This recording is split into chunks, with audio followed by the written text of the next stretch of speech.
Right, okay, guys, welcome to another nice and nasty podcast. I think it's episode number 4, or is it number 5? I can never remember. I'm delighted to have my old mate, Mr Andrew Lowe. How you doing, Andy? Hey Al, you're right. Yeah, I'm good. I'm ready to talk about games I love and games I hate. Excellent. Ready. It's been a while. Yeah, it's been a while. I've been trying to get you on my channel for quite a long time, but as we all know, with the best will in the world, you see people, yeah, we'll get together.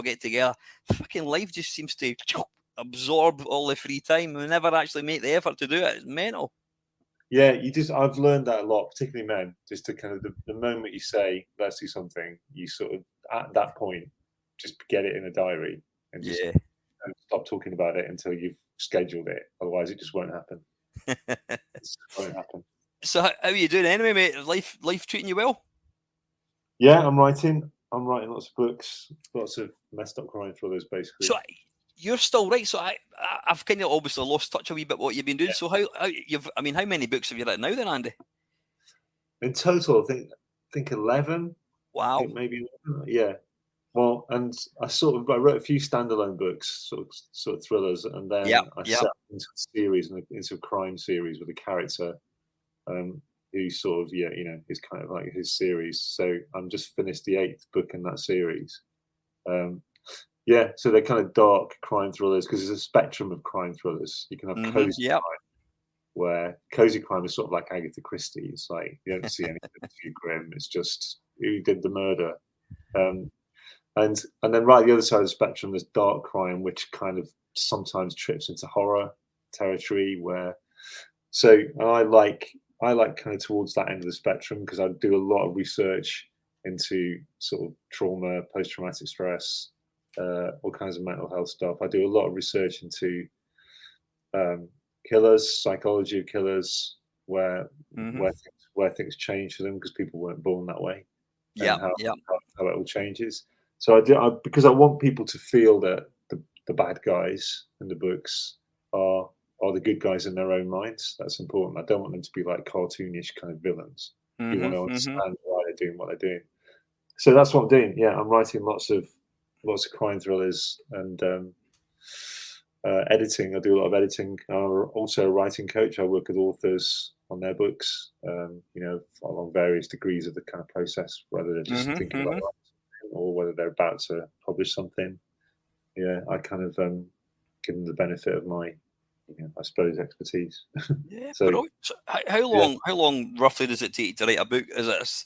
I mean, well, it depends. Sometimes I kind of research. There's sort of 2 phases of research, and then you go, right, I've had enough research now. I better get on with it. I tend to research for a few weeks or so, on and off. I've got, it depends. I've got consultants now as well, so that's sped up. So I've got a guy who used to work in the Met. I've got a forensic pathologist, and I just send them. They're on my WhatsApp, so I just send them WhatsApps and just check on things. Will this happen? What would happen? So often they can give me ideas. If I say, "Oh, is this plausible?" and they go, "Well, not really, but this might work," and I sort of go, "Oh yeah, okay," and it changes the story completely. So it's great to have them. Usually about 3 weeks to outline it, 3-4 weeks, and then it takes I'd say about 3 or 4 months to do the first draft, and that's just quite a messy draft. And then you do a second draft where you're starting to prepare it for readers, and then you work with an editor, and that's like the published sort of version to sort of polish it up. So sort of best part of half a year for me. A lot of people like. Yeah. So I presume you obviously work from home then, is that right? Yeah. Yeah. I mean, it's the best thing I did, getting out of offices and things. Absolutely. So do you? How kind of structured and regimented are you when it comes to actually working? Because you'll have to obviously close the door and sit down. I was going to say in front of a typewriter. Do you use a typewriter or is it a computer now? I know what. No disrespect, but I know what you're like with technology, and even worse than me. So yeah. Well, I'm all right with word processors, just about. I managed to get my head around that. But yeah, I kind of I'm happy with. I'm very disciplined when it comes to writing, and I know I set up the environment. I listen to all kinds of specific ambient kind of music and things and sound effects. That's interesting. Go into a zone, and I have to write in my own space. I can't be doing with going into cafes and things. So yeah, I've got my process sorted. I'm quite happy with it. But yeah, writers are quite strange creatures, really. You just have to. The main thing to do is you don't sit down and wait for inspiration. You just start writing, and then suddenly it happens. And do you find when you're actually just the process of actually putting words in, I was going to say words in the paper, does that prompt other things? Oh, wait a minute, I could put this in. Yeah, because characters Yeah. do what things without you asking them. They do things. Your characters just sort of take over a bit. So you might have an outline for a scene, and then it's like workshopping a scene. If you're an actor, you might just improvise it. So you'll have like an outline, then you start writing, and then somebody says something, and you go, "Oh, where's that come from?" And then it sparks something off, and you just let your brain go, and then by the end of the scene, things have happened. You had no idea they were going to happen. That's why it's fun, really. That should feel like fun. Yeah. No, yeah. That's awesome. Listen, listen, viewers, I'm going to be getting Andy on for a blimey. It's only because Andy and I go back probably about, I don't know, 1999. What's that? 24 years. We go back a long time. Andy's got a really interesting sort of career. You've dipped your toes in more swimming pools than ever, I think, mate. Suffice to say. Well, I started writing about video games in video magazines. I was the editor of Games Master magazine when it was in its heyday in the mid-90s. And so I was on Games Master TV show, and famously in the segment that was cut, I didn't use it. I was going to say, because I've seen every episode of Games Master quite a few times. I didn't know that. So they cut you out. Bloody hell! I'm pretty sure it wasn't because I was shit. I think it was just because for timing or something. But I happened to have been on it, and they didn't use it. So if you did some like crazy level research, you might be able to dig it out. But I think it's probably lost in time now. But so I did. I edited the magazine, which was a strange thing because the 90s were just like the 90s were the best time, weren't they? The 90s were the time. Best time in a minute with the games, but yeah. So I edited Games Master, and I've written about video games in all kinds of forms for most of my early sort of career. Yeah, and then I got into films. Yeah, but anyway, that's for another day. More importantly, we're going to get back to video games. So you know the crux of what I'm looking for here, Andy. I do, yeah. Yeah, we'll call it Desert Island Games. You're putting a desert island. You're given as much food and alcohol and whatever you want, and you're also allowed to take 3 video games. Now it can be a PlayStation 5. You've got all the technology to actually use it. So if it's an online game you want to pick, an arcade game. Is there a realistic sort of sex doll out there, or what was that? Can you take a realistic sex doll perhaps to the island? That's my other podcast. That's a nice podcast, yeah. So yeah, in no particular order, and no particular order, what would be your first game that you would take to said desert island, and why? Well, I'll dive in first with my favourite game of all time, which is Robotron, arcade game from, let me think, I would say it's called Robotron 84, but I think it was an arcade game that was developed, I'm thinking about 82, maybe 82, 83. Something like that. Yeah, and it's the first game that I remember thinking, this game does not want me here playing it. You know what I mean? It just wants me dead. Yeah. Which is what, you know, the niceness of Space Invaders. There's a niceness to it. You know, you move your ship left and right, shoot at the things. Sometimes you crash into them, you die. But Robotron, I loved it because, you know, teenage hormones at the time. It's such an exciting game, isn't it, Robotron? It's so thrilling. Yeah. It's so hostile. I feel like I had a workout when I play a game of Robotron. It's just so physical and it's a 2 joystick. It's a classic, you know, twin stick shooter, I suppose. It's a genre now, isn't it? Mm-hmm. But it's the thing about it is it's just so hostile. Like you're physically, you feel you're pulling the machine around. You move your player with one joystick, you're shooting with the other. But it's so unremittingly hostile right from the start, and it's got this amazing, really visceral sound that, you know, you go into an arcade. I'll go into an arcade in the 80s, and you would know there's a Robotron in there because it just soars above all the other machines. Yeah, you just know the sound of it, and it's all these kind of deep bass sort of laser shots, It's so uncompromising and obnoxious. I just love Robotron, and it's got like it doesn't sort of it sort of holds your hand a little bit for one level, and then in level 2 it goes right. That's enough of that now. Got this. It's going to be you're going to suffer. So that's what I really enjoyed. But the thing is that in those days you would pay 10 pence to get into an arcade to play a game, and it would the designers had a very specific job. They didn't have a lot of memory to work with, didn't have a lot of good high technology to work with. Mm-hmm. They had to give you a good time, but not too good a time. They had to get rid of you, had to get you off so you can get another 10 pence in. So Roton's just a classic of design in that it's right on that curve of, for me anyway, for most people who, are kind of quite good at video games. It's right on that curve of it's just hard enough to be difficult, but not too hard that you're thinking, just forget this. This is impossible. I don't want it. It's this very difficult thing to design that kind of thing really well, I think. Because you played Robotron, don't you? You know Robotron. Oh yeah, I mean I've got it's absolutely one of my. If you ask me a different day, I would pick 3 different games, but it's definitely in my top 10 video games of all time. It's a classic game, and for me, I mean, I'm pish at it compared to you. That applies to every game, right enough. But you don't have to be good to enjoy a game. The thing that I love about it, it's the most kind of pure essence of gaming. A lot of times you'll die. Oh fucking hell! It's because the control. The joystick didn't move. The fire button didn't move. This one, move, fire. That is it. It's simple. It's always your fault when you die in Robotron. Oh yeah. And I was down at. Where was I down? I was down at Sunderland on Saturday at NERG, which is Northeast Retro Gaming event, and I had one game of Robotron. And as you say, you've really got to. I've watched. There's a guy called Paul Spriggs, who I think he held he certainly held the Defender World high score, and I think he also might have held the Robotron. I watched him playing it, and Paul's a big guy.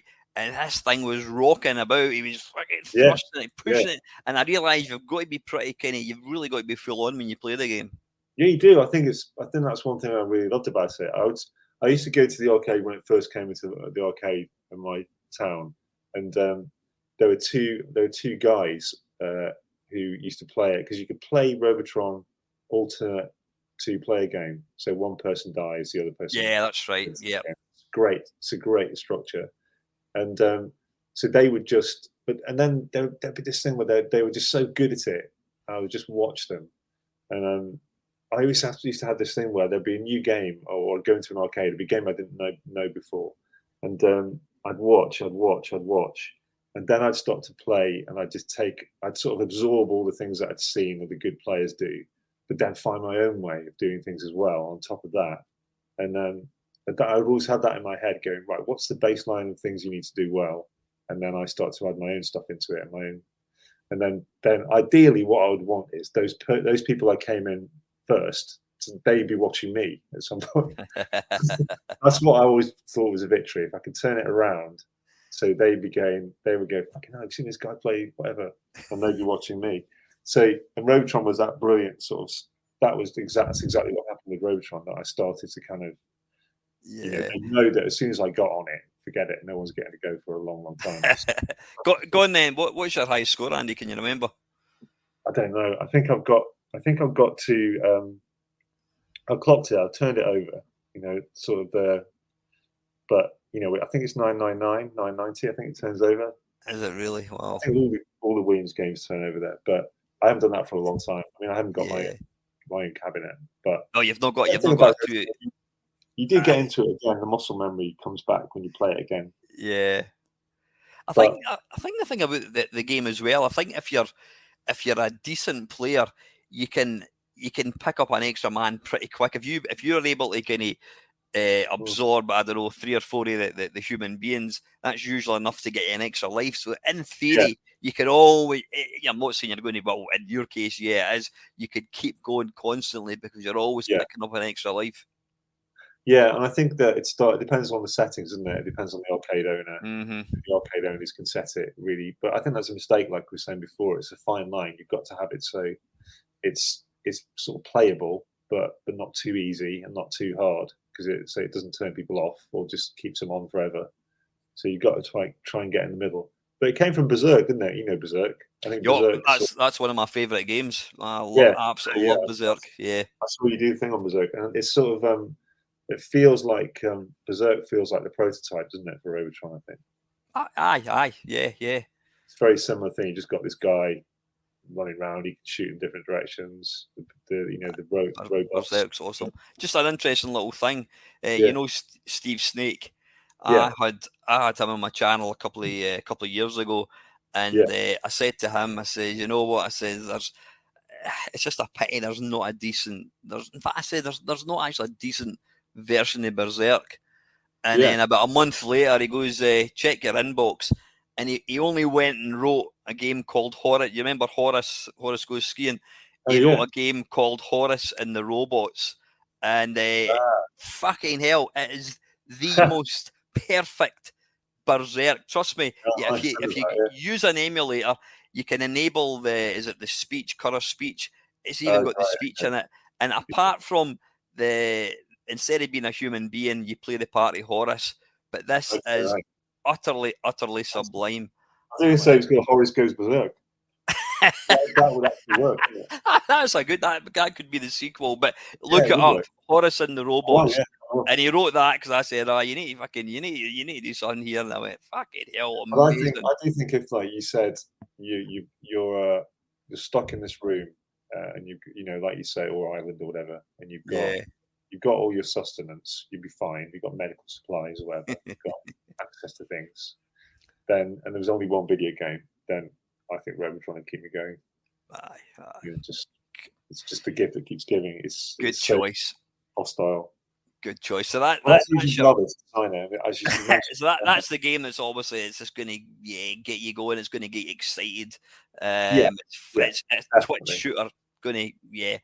Number 2, what would it be and why? 2 is when I started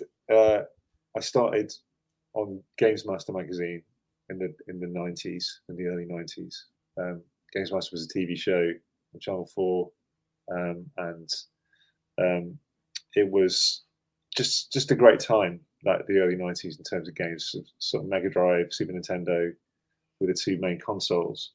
And so I managed to get onto this magazine. I couldn't believe my luck because I started working on the Future Publishing. I started working on a magazine called ST Format, which did you? You want an ST Format? Yeah, which is because I applied for a job. I saw a job in the Guardian or something about video game writers or something. And I applied. And I went down, and the publisher said, "We'll get you into ST Format, like a sort of proving ground." That's right, about these awful ST games. And then it's all right. And then I just totally lucked out because it was just the time where they'd acquired the rights for the Games Master to do the magazine and the Games Master TV show. And so they were looking for people around on the various magazines who they could recruit, onto the starting staff of the Games Master magazine. Yeah, they wanted to find people who could write and actually could play the games, were good at games. They were the 2 things. And so there's me and a couple of others. This lad Adrian Price, you might know him. You might sort of seen him before. He's great. Probably know his face. Yeah. Yeah. So there's him and me, and they got us in, and we just honestly, it's probably the best time of my kind of working life. And that we were making this magazine. We had blank check pretty much from this TV company to do this magazine, and so there was a room where it was almost like a room where the grown-ups, like the editor, the art editor, the production editor, all the kind of people who actually made the magazine, put it out. And then there was a side room called the games room, and we had all the consoles in there, all the available consoles in a PC and stuff, and about 4 or 5 tellies. And it was just like a student flat, just a tip, just like John stuff everywhere, just drinks, a little fridge. I used to come into fucking work. Sorry, can I swear? Of course you can. I swear all the time. Yeah, no worries.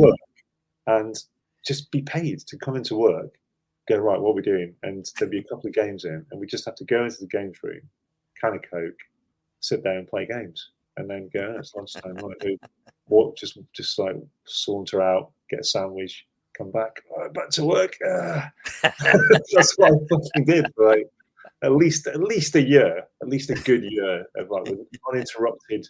That was my work, and then I'd get a fix on the game, make some notes, go back into the room next door, sit at my little Mac Classic, right, and just write the review or write whatever I was supposed to be writing. Mm-hmm. So that was my working life, and the big thing then was Street Fighter 2. So Street Fighter 2 Turbo is my second game. Is my favorite game, one of my favorite games, and Street Fighter 2 was on the Super Nintendo, and we used to play it a lot. It's hugely competitive. It was a game where at the end of the working day, if you can imagine, that's what we did call it. We go, right, it's about 6 o'clock. Everyone else is leaving. So, and then the Street Fighter 2 came out, and it would just be a big sort of tournament with everybody coming in, characters, favorite characters. Why'd you always choose Ryu and all this kind of stuff? And it would. So we do this, and then I used to love Street Fighter 2, and because of the purity of it, the clarity of it. We'll get onto this later about overcomplicating games and how it ruins them. Yeah. But Street Fighter 2 for me was just the purity of it was perfect. It's like about 4 or 5 moves for every character, and it's like it just depends on how you deploy them. It's just sort of like a face-off, and so we had a bit of that, and I vividly remember a big highlight of my young life was we were sitting there playing Street Fighter 2, and the editor, we used to have these things where you'd have the cartridges, and you'd have versions that the companies would send you the games, but they'd send you like the motherboards, like the little circuit board, and you would literally plug that into the Super Nintendo version we had there that could take them. Like they were that early, they hadn't built the cartridge, the plastic around them yet. So we had like a tray full of these things with scrawled labels on them, and so and then one day the editor came in and we were playing Street Fighter 2, and he said, it was brilliant. It was like almost in a film. He said, "You don't want to be playing that," and we were like, "What?" And he said, "You want to be playing this?" And he got Street Fighter 2 Turbo out of his pocket. We're going, "What the fuck?" And so Street Fighter 2 Turbo was like, Street Fighter 2. Yeah, just one acid. You had an option to play. There was like 3 options of speed. You can change the speed of the game, and you could be the bosses. You could play. Balrog and that kind of stuff. Yeah. So it was Street Fighter 2 sort of evolved, deluxe. Yeah. So that was it. That was just like amazing. We had like we had a competition for readers to challenge the staff. We had a competition. We had 2 lads in who won this competition. They came in and challenged us all. And I just sort of used to love it so much that just this game that was just one-on-one, nowhere to hide. It's sort of, you got combination, and the combination attacks were built into the game itself, but they were almost accidentally coded in there that you could, if you did a second move will enough after you'd done the first move, then it would chain it together and it would be unblockable. And so they became part of the whole gameplay. And it will just be about the dexterity, about who could pull off the most complicated combos or the most consistently do it. Yeah. So it's just as amazing, just one-on-one. And as ever, the games last like 2 minutes or something, and then it's done. And just perfect. It's just like having our own little private arcade. I suppose it's almost like one of the closest things to like being an actual real sport, because you had to know the moves. And when you were playing it, Andy, did you? I mean, presumably the instructions would tell you if you press that, whatever it was, it would tell you how to pull off fireballs and what have you. Did you learn things as you were going through the game? Go, fucking wait a minute, if you do this, that, and this, a little bit, That's one of the pleasures of Street Fighter 2. There's only really 5 or 6 things to learn for each character. The rest is about how you front it up, how you react to what the other person does. Yeah. You quickly learn, because I always played Ryu. People quickly learned that. I was one of those people who just played Ryu, but I would quickly learn how to do a Dragon Punch consistently every single time. So if people try to jump over you, Dragon Punch, back again, Dragon Punch. So it was trying to get to me. I always had this thing of trying to finish perfect. Try and finish a round untouched. Try and finish a whole game untouched, perfect, double perfect. I And take, yeah, I was yeah. going to say, I take it it's the kind of game you've got to play against an opponent. Playing it against a computer just doesn't really. Well, it comes from Japanese arcade culture, doesn't it? Because Yeah. their arcade culture is much more evolved, and they literally have fighting games where they're just amazing things. You're two people sitting either side of the machine, Yeah. and so here comes a new challenger is a fella sitting on the other side of your machine. So that's just so perfect, isn't it? That's how it should be, really. It's just such a great culture. There's a video on YouTube, and you can quite easily find it. And it was I think it was in Japan, and there was like these two people sat at this TV, and there was like a crowd of people behind them. And this guy, one of them was playing Chung Lai. One of them was Chung Lai, and one of them was, I don't know what the other person was, but Chung Lai was literally down to like one ball hair of energy, and this guy he launched this attack, and he literally, I don't know how many kicks and punches he threw in. It was like a chain of attacks, maybe about 30 different kick, punch, and Chung Lai defended every single one. Now, to me watching, I thought, well, somebody's button mashing it. The Chung Lai defended it and then went on attack and won, and the whole place went fucking mental. Like, and then they slowed it up, and you realise just how good this guy was, what he was actually doing. He was in real time. He was block, and then he went on the counter attack and ended up winning it. So it's a real skill. I think if you're like yourself, you're adept with joysticks, whatever. It's a real art. It's something that's takes a lot of practice and a lot of satisfaction when you actually pull something off, I think. Yeah, and I think it's there is something about how far can you take it, because some Street Fighter 2 Turbo, hyper fighting, they called it. It couldn't be more sort of teenage boy friendly if it's right. It's just like and this, I remember just playing it and just not just the competition, but the culture of the game itself, just laughing at like Dalsim with his just extended arms and just this absurd, like sort of quite good-natured stereotypes, and national stereotypes, and it was almost like an evolution of, you remember Super Punch Out, where they had characters Vodka Drunkensky, like the Russian bloke, which is just ridiculously stereotyped, but there's a little bit of that in the Street Fighter 2 characterizations, but definitely affectionate. It's sort of, you really feel it. But yeah, there's just a lot of comedy. I just remember a lot of laughter in that room. Lots of just like really enjoying the sort of comical aspects of it as well. And I got so good at Street Fighter 2 that I played one of the other writers on one of the other magazines. There's a magazine called Total. Remember that? Yeah, that was a good magazine. Yeah. And so what would happen is that Games Master magazine was seen as because we had the best players, basically, and they were seen as the people to challenge. So we would get other magazines like coming in to challenge us at Street Fighter 2. It was brilliant. And we'd have occasional tournaments, where we just set up who's playing who, draw them out. Yeah. Tournaments with like inter-magazine tournaments. It's so good. And then I got so good at it, I've got to mention this, that I could play with one hand. I could play with one hand with the little SNES controllers. Yeah, I would play with one hand, just be able to hold the joypad in such a way, just in my fingers, that I could just play with one hand and just like do the moves and then press a button, Dragon Punch move, press button, and just like do it with one hand. That doesn't surprise me. Well, but it's a classic way of just like double winning, winning and picking off the opponent. You didn't rub the salt in the wound and actually beat somebody one-handed, did you? Yeah, I have done. That's what I was saying. This guy, he'll vouch for it. He'll vouch for it.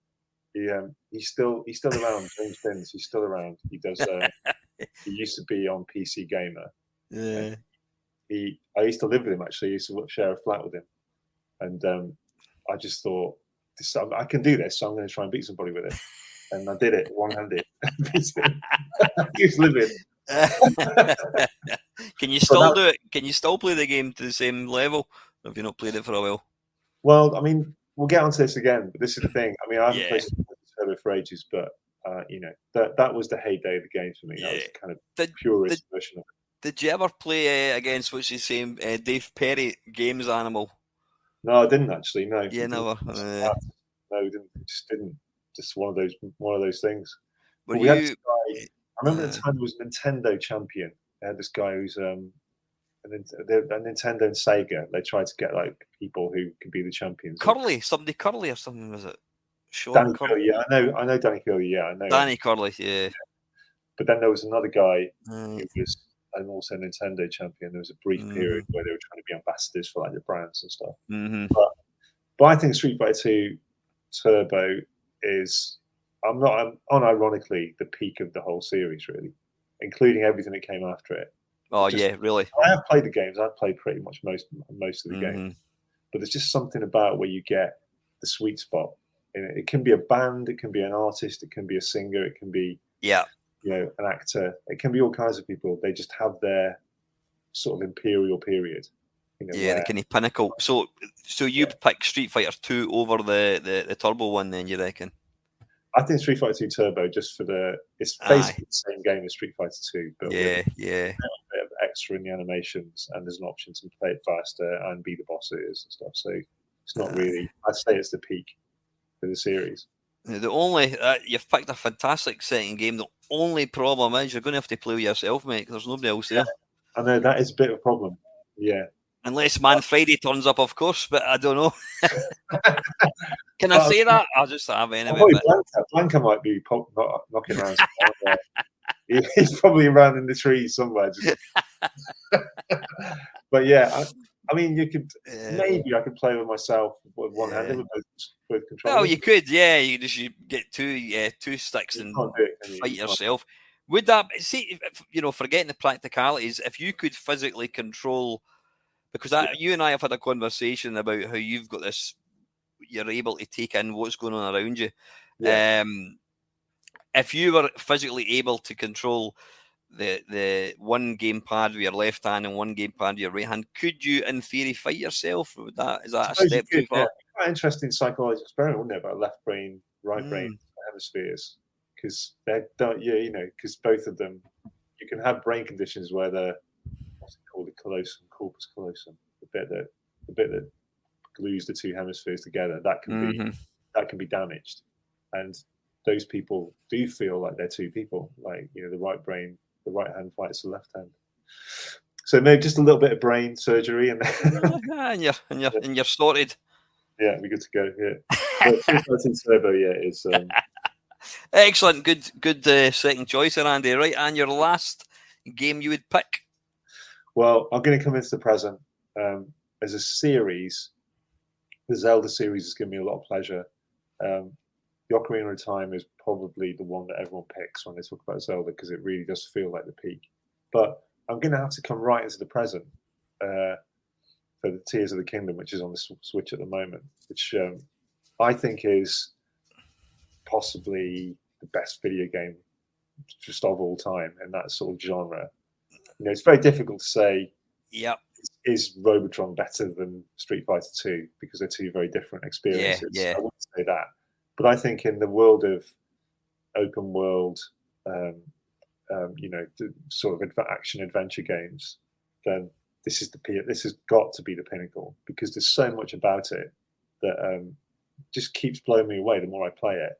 I just think this game is just off the scale everywhere in every way. Have you played it? I haven't, and what's interesting, I would never in a million years have thought that you would pick a game like that. I've always thought you would go Defender or whatever Twitch type things. I never really understood. I never really appreciated that that's the kind of game you'd go for. But you know what's interesting?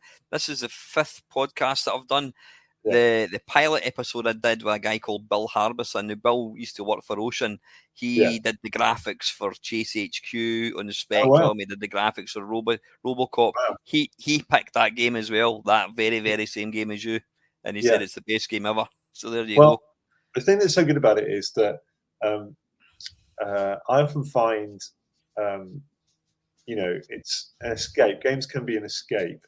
You can sort of lose yourself in the world of a game, and you know what that feels like.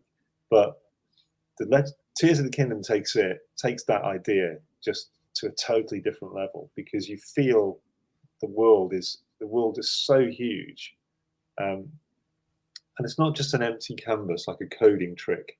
It feels real, like a real world, and there's things in every corner. There's things keep popping up. It's so beautifully designed and coded to feel like a real world. And one thing I found was, it's just over COVID, when everyone was in lockdown, and it was just such a difficult time. It's hard to, I know it's only recent, but it's hard to remember now, isn't it? It's hard to imagine how.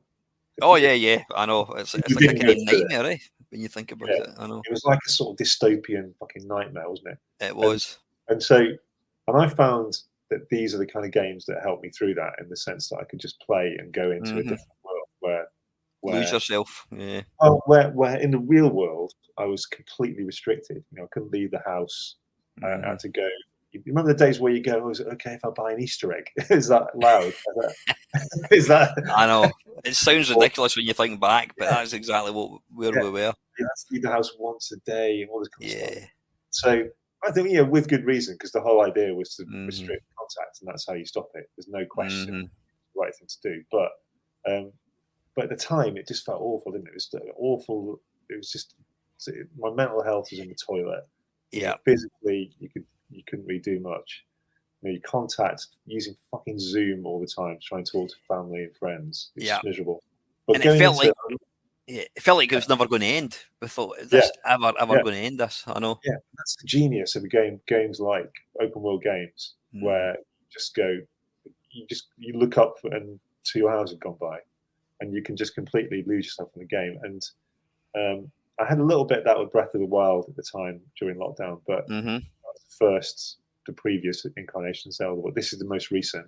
Yeah, and I think this takes Breath of the Wild and evolves it in every possible way, and because it gives you that feeling you can just go into this world and it's complete escape. But also, there are things in it, solutions to puzzles. You think you've seen everything in video games. You just think, okay, that boulder goes on that stone goes down. Like in sort of Tomb Raider games where there'd be how do I get through that door? Yeah, I've got to put something heavy on that stone, that pressure pad, all these kind of things. You think you've seen them all, but this takes it further, because it has a dynamic in it where you can manipulate objects in the world, and all the objects in the world seem to have their own genuine identity in the world.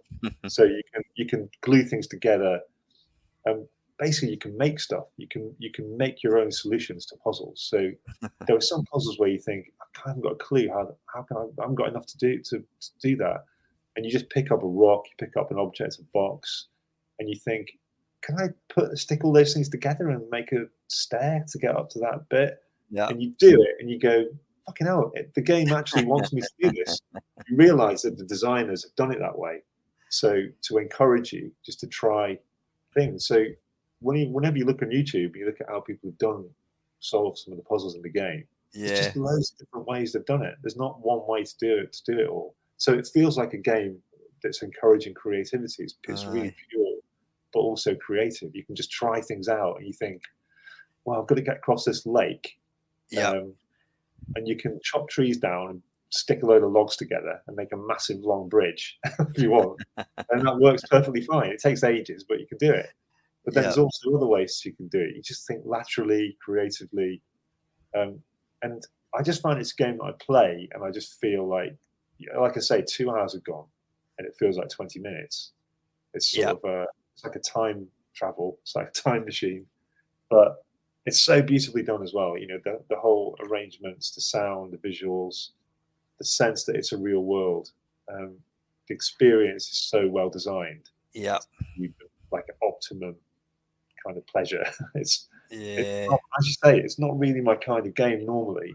Yeah, but I just lose myself in it. I think it's a masterpiece.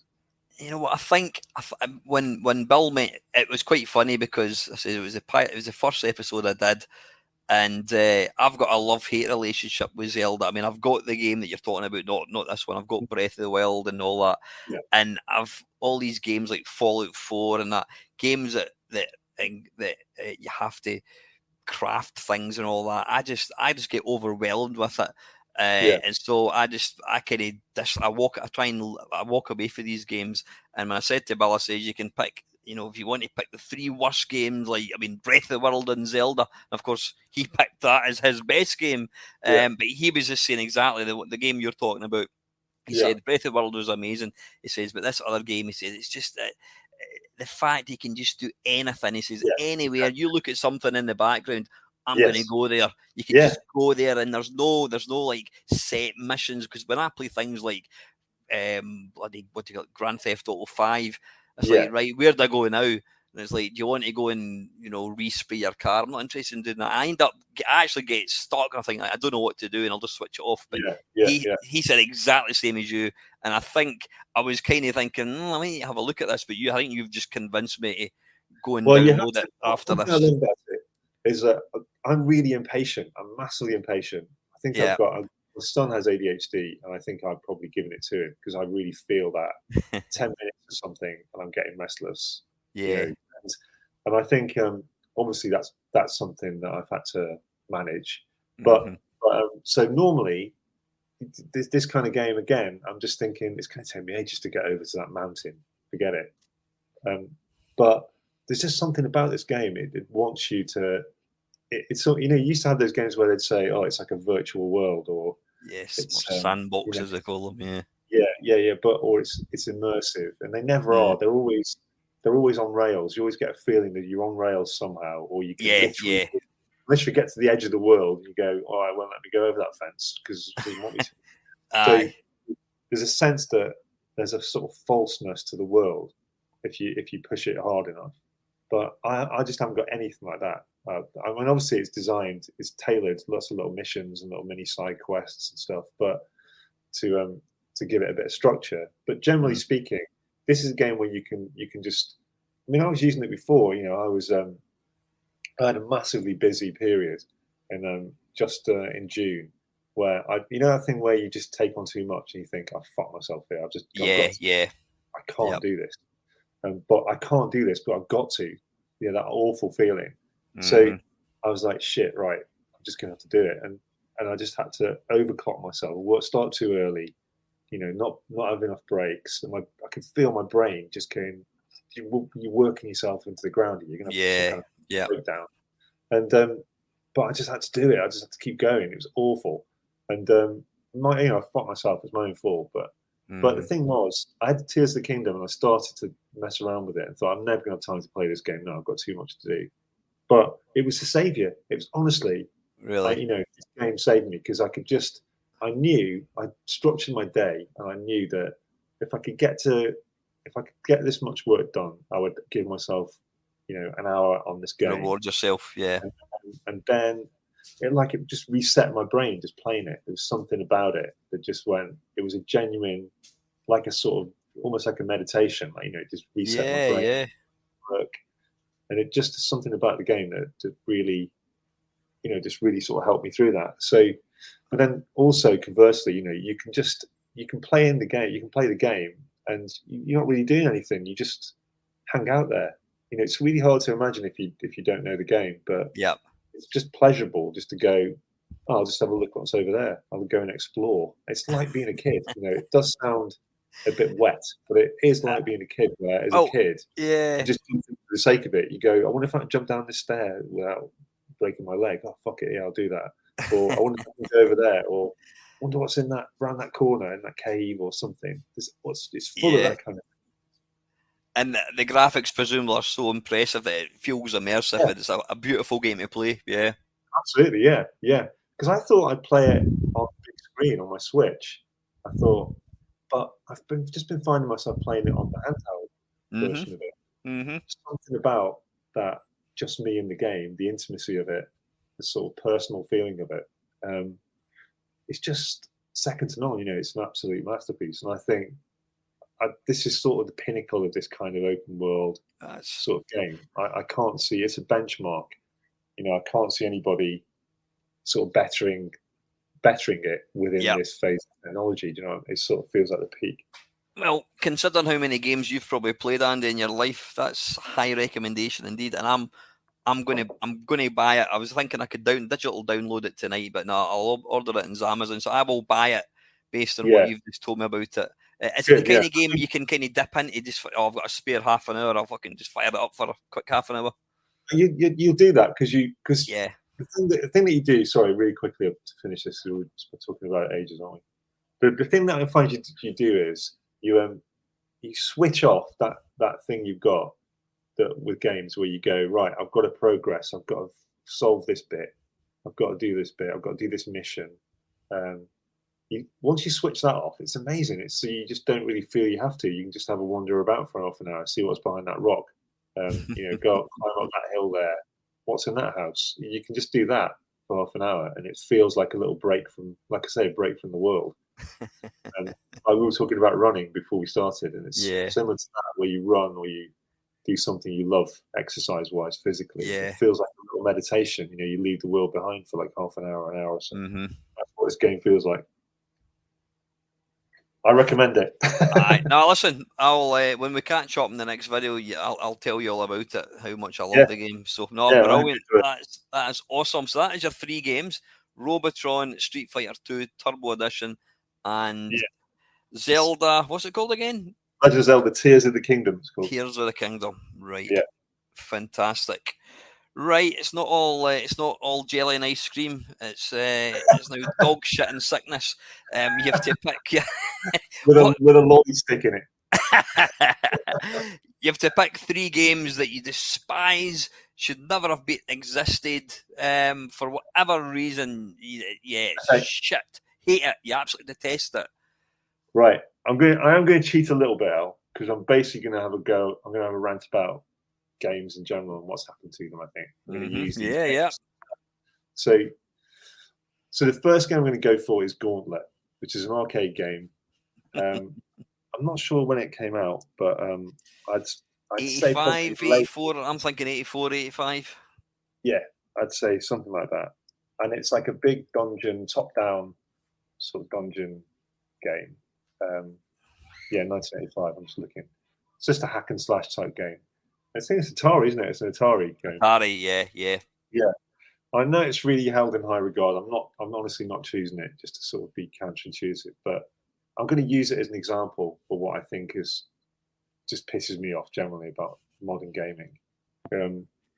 Because Gauntlet, I'm not a great fan of it generally, in terms of it's just a bit mashy and just running around and trying to sort of hack and slash. Not die, isn't it? You're trying not to die, really. Yeah. And it's quite fun. You get 4 multiplayer. It's a big 4-player version. It can be a good laugh, fine. But the problem I've really got with it is the continue. It's one of the first games I remember as having a continue option where you basically die and you can put some more money in and you can keep playing. So I think probably that's the beginning of where the rot sets in general, where you can pay to win, you can pay to carry on. So therefore, the problem is the game is designed that way. The game is designed to, like we were saying about Robotron, that's a really specific design. It's right in that sweet spot. It's good. It's difficult, but it's doable, and it's not too difficult. You don't get sick of it, and it's difficult enough, that it kind of that it keeps you playing, but gets you off early, kicks you off early. So, but Gauntlet is designed for the system of continue. It's designed so it's not doable. It's not winnable with one game, one life for most people. It's designed just to eat as much money as possible. Take money. Yeah. So that's the first time I remember. The first arcade game I remember. It's probably not the first continue game, but it's the one I remember when I used to go into arcades. Just thinking, fuck. So you can just put some more money in and carry on. It was a real revelation. I mean, I've said that 1,000 times. I mean, I've got a couple of MAME cabs downstairs, and I love playing. I'm still old school. I'd much rather have a game of Donkey Kong than whatever. But Gauntlet is the one game that I'm not interested in playing in MAME, because ultimately it's infinite. It's infinite. You're a fantastic gamer, but Gauntlet, it wouldn't matter how good you are, you would only survive so long and then you die. And the only way you're going to continue is by continually feeding it. And then when you've got something like MAME where you can put infinite credits, it's ultimately, it becomes a pointless exercise. It's all about survival. And when you've got ultimate, you've got unlimited money, whatever, it just becomes a pointless game. It's not. It's almost not a game. It's almost just like trying to take part in a story. And you can only go as long as you've got money. And then once you run out of money, it's game over. And I totally get what you're saying, because I've said that myself. There's something very sort of Las Vegas about Gauntlet. Like it's there sort of. It's a cynical game, isn't it? It's there just to take your money. It's there to. It's almost like a game, and it's like a money making machine disguised as a game. It's not really a game, and so it's because it's designed that way. It's not designed to give you a good experience with that 10 pence or that one credit. Yeah, it's designed to kill you off as quickly as possible and get another credit in. So it's sort of I can understand games. There are some games with continues that you can still have a good time, and you can choose to continue or not continue. But I think the problem is once that genie's out of the bottle, and I think Gauntlet possibly was the most mainstream example of that. Once that genie's out of the bottle, everyone starts to do it. And it sort of came into every game you could think of. Even games that I really love, like Gradius. Gradius is a good example where that game is purely designed now in terms of its mechanic as a sort of game it's for continues. It's designed for continues. So because Gauntlet started it, I think for me Gauntlet started it. So that's what I mean by one of my most hated games, because to me that's almost like game zero for this whole current trend. For games just being like whatever you think of Billy Mitchell. I really remember someone saying to him, when someone says to me today, I got a high score, I say, how much did it cost you? Which is exactly right. I met him on Saturday. He done a talk. I'm not really. I don't know. You're not a fan. He's not my big. I tried to go. I asked him if he'd appear on my channel, and he says, "Oh, come with me just now." We went upstairs, and then he went. Walter Day was there. He was handing out all his little gaming cards, and then Billy disappeared, and he sat down. So I kind of sat waiting for him to finish, and then when Walter Day finished doing his presentation thing, all these people surrounded Billy Mitchell. So I was standing waiting for a wee bit, and I thought, fuck it, doesn't matter. But I'm not a massive fan of Billy Mitchell, I have to say. But it's a good point what you're saying there, Andy. And when you think about it, if I gave you, I mean, we'll go back to 1986 whenever it came out, and we'll imagine it was 10 pence for one credit. If I gave you 10 pence, even somebody like yourself, you'd probably last maybe 2-3 minutes, and that's it. Yeah, because it's not designed. It's not fair. It's not designed to. It's impossible to keep going. I mean, it'd be interesting to actually see what the world highest score is on like one credit. Because you can die instantly, but at least other games they encourage skill. Whether it's Robotron or Defender or Berserk, you get good at it. You start getting good at it, then you can irk more kind of gameplay for your 10 pence. But Gauntlet is like, no, you put 10 pence and you've literally got probably 60 seconds, and then it's game over. Like you say, it's infinite. It's designed to be infinite. Whereas something like Defender and Robotron, they're designed to be massively hostile and incredibly difficult at higher levels. And but if you practice and you really, it will reward you. Yeah. Be rewarded, and you can become an elite player of those games. Therefore there are many elite players of those games. I can't imagine there are many elite players of Gauntlet, although it probably is possible. I can't imagine as many of them, because it's not that kind of thing. Yeah. So, see what you're talking about, obviously, about putting our coin in, or to continue. I mean, that whole kind of gaming mechanic, I would say, applies to modern games, whether you're playing the latest Doom or whatever, or Call of Duty or whatever, because you die and you just restart, and you die and you restart. And if you keep playing it often enough, you could be a completely mediocre game player, and then still get to the end. Can we get onto that? Because that's of course. So that was that was push game number one then. Yeah. Well, I tried to think along those lines for the second game, which is Dark Souls, which is the game on. There's a series of games. I think it was. What's the guy called? Miyazaki. That's right. He's a creator of these games, isn't he? It's like they're action role playing games, aren't they? From Software. And this is the first game. I think Dark Souls was 2010, 2011. Is this the one where you just constantly fight bosses? Is it? It's like a dark sort of medieval fantasy. Aye. Knights, dragons, and demons, and supernatural entities and things. And you know, it's sort of third person. You're exploring the environment, and again, the kind of the look and feel of the games. It has they have a really strong identity, strong culture to them. But so the point I really wanted to make about this game is it's famously difficult, isn't it? You get people going, "Oh, it's the hardest game ever. It's really hard, really difficult." And but one thing I really notice about games like this, the grind. It's all about grind, and it's part of the game itself that you're not meant to beat the boss the first time. You're not meant to do that the first time. You're meant to keep coming back, just keep gathering information, another little bit of information about the boss's pattern, another little bit. So it does have a parallel with certain shooters, certain bullet hell shooters that can be a bit like that, where you need to know the patterns of the boss before you can realistically have a chance at beating it. But I think the difference between these games are those shooters, I think there's a possibility that you're going to be able to beat that boss if you're sort of good enough. But I don't think in games like Dark Souls, again, like Gauntlet, I don't think they're designed that way. They're designed as an ordeal, not as a game. So I kind of like the masochists, really. If you sort of want that kind of experience, I understand it. But the thing that struck me is I've got two boys. They love these games. They love Miyazaki games. They like Bloodborne. Just probably from his stable, Dark Souls. They love these games, and it struck me that the difference is I don't have time for that anymore. Right?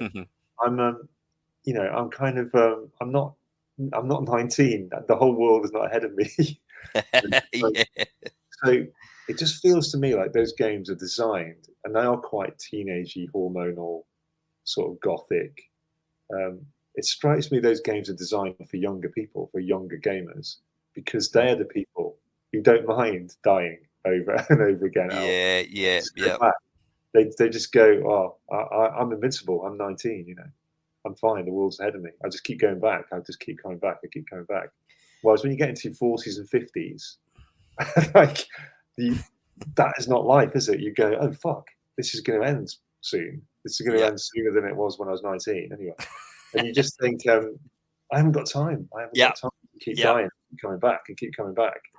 And I just think generally that's what they're based for. They're based on the idea that you just play and you just keep coming back. And it doesn't reward the game skill. It just rewards stamina. Yeah, I mean, I've always said to somebody, I mean, I've got a mate, and he'll complete like one of these like Fallout 4, and then he'll complete it again, and then he'll do it again, and I'll say, "How long have you spent?" "Oh, 200 hours." I mean, fucking hell, there must be better things you can do with your life than do that. And I said, see when you completed it, I says, "Were you ecstatic?" He went, "No, I was more just relieved." I says, "Exactly." I says, Did you post on Facebook that you'd completed it?" I went, "No." I says, "See if I got 1 million in Defender, I would be fucking all over social media. Yeah, fucking dancer. Look at this. I've got 1 million. You celebrate. Fucking hell. You don't celebrate. When you complete one of these games, it's like, oh, thank fuck for that. Now I can play something else. There's no I think there's a reward. culture. There's probably a masochistic side to it where you just want. Because I said to because my son said he's been playing Dark Souls or something recently, and he actually said, because I want it to hurt me. I want the pain of it. I enjoy it. I enjoy that the impossible ordeal of it. Yeah. So I can see why. I understand it sort of intuitively. I do sort of get it, but I think it's a game for people who. It's just again people who think they've just got infinite time. Because I think I look back at me as a sort of teenager, 20-something, just think the amount of time I spent on games. I just don't have that anymore. And I do have the time, but how come I don't? But I think the difference is now I realise that this is quite existential. Sorry. Now I sort of realise that time is precious. Yeah, I'm exactly like that, Andy. I mean, whether it's, I mean, when I'm at my work, we'll talk about films. Oh, have you seen such and such? Like The Big Lebowski. I've never seen that, but like, oh, you need to watch that. I thought, oh, I'm going to watch it, and I think, well, wait a minute, I could watch a film, or I could play a video game, or I could go out with the dog for a good walk, and I'm really, really like precious about my time, and games that require me to put 400 hours in. I've got a mate. He plays, what do you call it, Elite Dangerous, and he has put. He told me recently. If you add up all the hours that he's put in, he's played it non-stop for like an hour. I know 1.5 years. That's like constant. He just Wow. and fair play to him if that's what he wants to do. But I'm sorry, I mean, well, to put it in kind of perspective, when you and I first got together, 23 years ago, if the next time we see is 23 years ago, I'll be like 75 years old. Ridiculous. Yeah, a wee bit younger enough, but bloody hell, not much behind it. I think there's a game like Tears of the Kingdom where you are going to lose some time to it, but you don't notice it. You don't notice it. It's because you're immersed. Whereas having fun, the idea of devoting time to a grind like Dark Souls, which is what it is, just feels almost counterintuitive the older you get. It feels more and more like wasted time. Yeah. Whereas when you're like 18, 19, you've just got infinite time in your head, haven't you? That's what it feels like. Yeah, the idea that it might run out one day. So that's what it feels like. Those games are perfectly competent in their own right, but I'm not saying I think it's a bad game. I think I'm saying that for me, you're just the wrong age to play it. Yeah, I can't stand it. I despise that kind of thing because I just feel the existential weight of it. Just going, fucking hell, I need to get outside for a bit. Games are brilliant when they're immersive, like Tears of the Kingdom, and you can just go. And then, but you know what I mean? You know that feeling where you go, oh, it's like you've eaten too much chocolate or something. Yeah. Pleasurable, but it gets to a point where you go, oh, I need a bit of salad. I need to do something else. Sorry, I never have that. No, I never get too much chocolate enough. Yeah, but I think I just can't stand it. I can't stand that kind of game, that kind of experience. I really feel it. I'm with you 100%. Yeah. So yes, that's game number 2, Dark Souls, and your final pish game. Yeah. Right. So this is like part of this sort of little bugbear I've got. There's a game called Clash Royale, okay, as in like Royal with an E on the end, which is on mobile. It's on. I play it on my iPad, and it's like a sort of turn-based. Oh, not turn-based. How would you describe it? Sorry, I have to look this up. It's sort of a card. It's a real-time strategy game. That's right. So you're sort of it's like medieval kind of characters, like knights and dragons, all kinds of stuff. But it's quite cartoonish, and it's top-down. You play online with somebody else. It's one-on-one, and you play a series of cards. You've got a deck of 8 characters, and you play each character, and that character enters the battlefield and does his thing. And it's perfectly competent. It's great. It's beautifully designed. It's got a great sense of humor. It works. It works really well as a game. But what I hate about it is it seems to be the sort of peak of that whole idea of pay to win. The whole idea that you can just, the more you pay, the more bits and pieces, the more bells and whistles you have onto your character, then the more advantage you have. And it's technology. My kind of point here, what I wanted to make was, how technology has just been incorporated so badly into gaming. And I think you can trace it back to Gauntlet, where suddenly you've got an option to kind of have a bit more money in. Yeah, yeah. And I think that's where we are now. That's the sort of game zero of Clash Royale for me, is the sort of apogee of that kind of curve. It's the top of it. You've got a game that is literally designed to be a poorer experience for somebody unless they've spent money. Yeah, yeah. So, there's a multi-tier system, in terms of the gamers and the experience they're going to have. If you've spent $89.99 on it, you are going to have a better experience than someone who spent nothing on it. Yeah, so yeah. You can see the difference. It's not really a game, like I said about Gauntlet. It's like a money delivery system, sort of disguised as a game. Yeah. So this is a bit of a downer, sorry, but yeah, it's sort of that to me is how it's gone wrong. Technology has made it possible. Apps, the App Store, the ability to kind of just put your credit card in. Yeah. It's just that's dictating the game design now, which is a big problem, I think, in terms of gaming culture and game design culture. Yeah, I know. I mean, a lot of these games, it'll tell you if you wait like 2 hours, you can upgrade to a new sword, or else you can buy it for $4.99. As you say, it's just encouraging people to spend. It's not effort. Effort doesn't get you anywhere. Yeah, yeah. Yeah. And I think that kind of whole thing is prevalent, especially in like online games or like mobile games and that kind of stuff. So is that on a tablet or a phone that you can play on it, Andy? It's iPhone, iPad. It's on Android as well, so it's mobile. So you literally, I've seen it, I've played it, I've enjoyed the game itself. I think it's well designed. It's well in terms as a game experience, but over the years, I've seen it complicated. That's the thing; it's complicating the game for the sake of making more money. They've got to eat. People have got to make the games. They've got to eat. Aye. But there's a difference between. It's like the Candy Crush thing, Candy Crush, where you get extra add-ons or whatever. You can buy them to make the levels easier.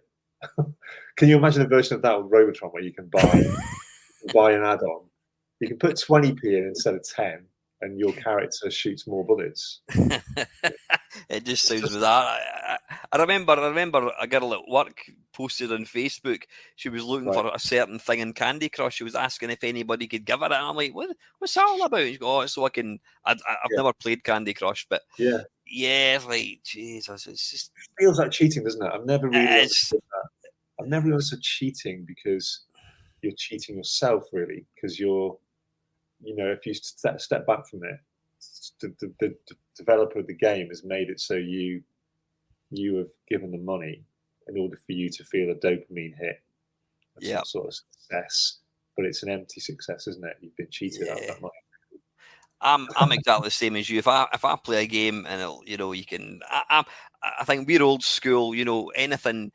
I loved, like, if you go back to like the original Zelda Ocarina of Time, you would find you would find the spade and you could dig holes. Oh, bloody brilliant! And then you would eventually get the sword and you could break the bushes. So you were rewarded for effort, and the more you unlocked, the more you could unlock. But now you can hunt for the sword, or else you can just buy 50 gold coins and buy it right now. The minute I see that, I'm like, not interested in playing it, because you're playing in an unfair kind of level. Yeah, it's just a fast track, isn't it? If you based on how much money you've got, and so that's technology. Technology has made that possible. Technology is running the show rather than game design. Yeah, and so that's the problem. Money talks. As soon as money enters the equation, it ruins everything, doesn't it? As soon as money becomes the driving force, and not the art, not the design, not the culture, then that thing is going to be ruined eventually. It's going to be, because and I think it's like a black hole.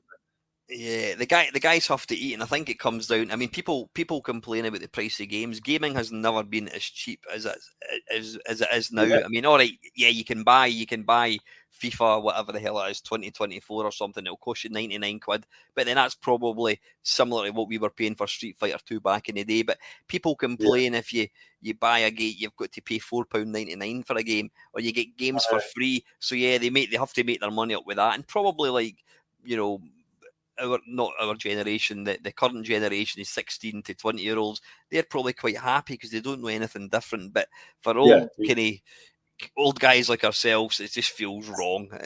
We're here to tell them that. We're here to inform them. World, it can be better.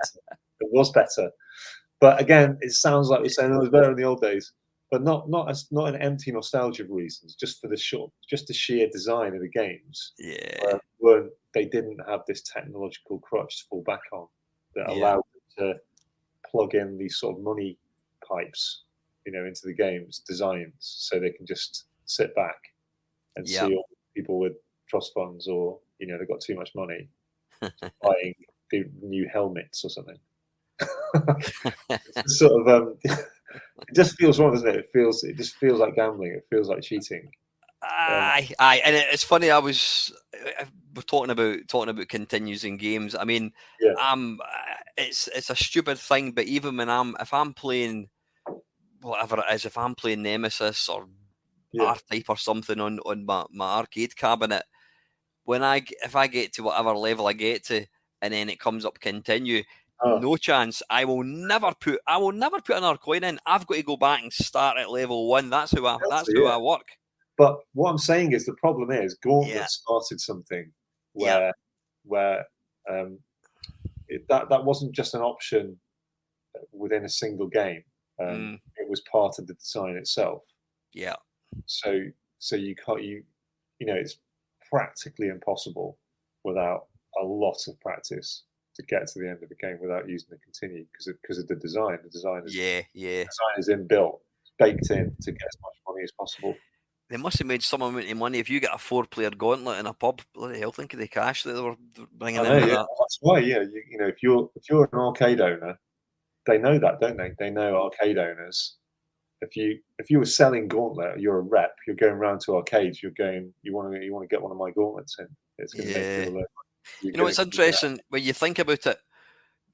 If you think about the very, very, very early games, when you went in an arcade, you had things like Sprint, which was like the black and white cars. You had things like Atari, what was it? Atari Basketball, and you had like the 1-on-1 players, and you had the trackball. All these games, you just had time. So you put 10 pence in, you got 90 seconds. And then if you wanted to, it didn't matter how good you were at the game, you had 90 seconds and then the game was over. So we've always gone the full circle. Yeah, I think this game that you can. One way around it is, I quite like Apple Arcade. Have you seen Apple Arcade on? I haven't. No. Well, everything is going subscription based, isn't it? That's the thing. Yeah. Pretty much everything now, because as a writer, I can see there's a thing called Kindle Unlimited where you can get. Yeah. So it's a monthly subscription, and if you put your books into it, people can just get them for free, and the more pages they read, you get little micro payments. And but that subscription, so the idea of buying individual things is definitely going out. I think in 10 years time or so, we'll look back and think, well, people used to individually buy games, or people used to individually buy DVDs or whatever.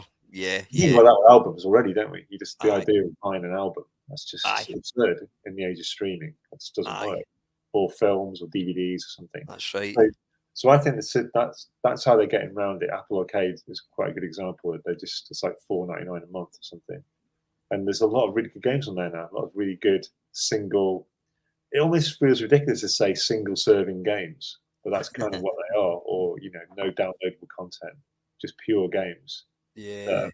That you can't enhance your ability to do well in the game by spending money. Yeah. They're just, you've spent your money, the money's spent. But that's Apple, and they can afford it. But if you're a developer, if you're a lone developer putting something on the Apple Store now, you're just going to do it. You're going to just follow everybody else because so you can have lots of little micropayments. So I think we just need the bubble needs to pop. Really, we just need to find a way to get back to that sort of simple. I don't see that happening anytime soon, unfortunately, Andy. But well, just keep playing your main cab, basically, isn't it? That's the way. That's what I'm going to go. Listen, and that bombshell, Andy, we've ran out of time. Time has been the enemy, as always. It's been absolutely brilliant to have you to catch up again, mate. And I'm definitely getting you back for a full blimey. It's only when we can talk about everything that you've gone through in the last 20 odd years, mate. I'd love to. I'm too much of a downer, me moaning about people getting what they used to do. We're just getting old, mate, unfortunately. But listen, Andy, it's been a privilege and a pleasure having you on, mate. Totally, man. Really enjoyed it, Al. All right. Take care, buddy. See you soon, man. Bye. See you, man. Bye.